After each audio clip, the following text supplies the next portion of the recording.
Globalization is a process of integrating countries around the world, a process driven by international trade and investment with the help of technology.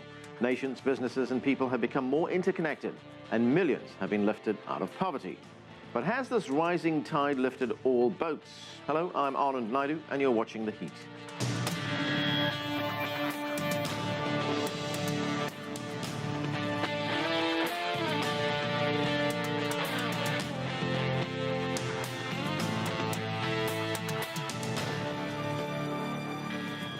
The lives of people all across the globe are increasingly connected through trade and advanced technology. Many of the barriers that have divided our world have disappeared.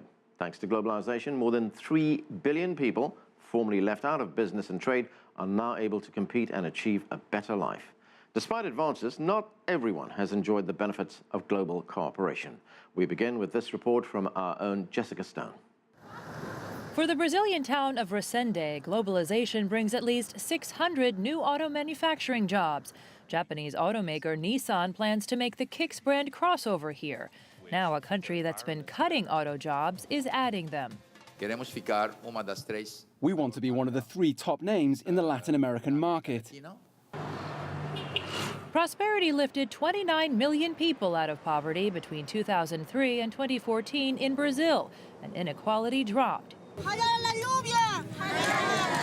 But neighboring Bolivia is the poorest nation in all of South America. Here, indigenous communities are on the front lines of the anti-globalization movement because globalization has brought an increase in income inequality, concentrating wealth in the cities. Santa Cruz has received a lot of investment from the state. Cochabamba, El Chapare, have received a lot of investment, but La Paz and El Alto in particular, which the ruling party considered its bastion in everything. The Aymara culture speaks of reciprocity, and that reciprocity has not arrived in our municipality. The 2008 global financial crisis impacted growth as well. In the span of just months, growth in the hardest hit regions dropped from 7% to -2%. But the scale of the global response was also unprecedented.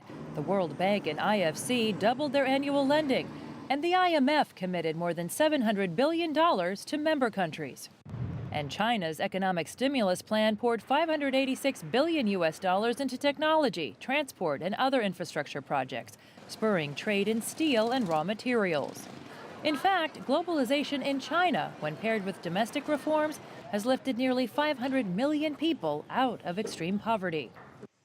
Globalization has also left the poor in parts of sub-Saharan Africa relocated or homeless, as oil-rich governments fail to spread profits. But as we've seen in recent months, the backlash against globalization is not limited to the poor and disenfranchised.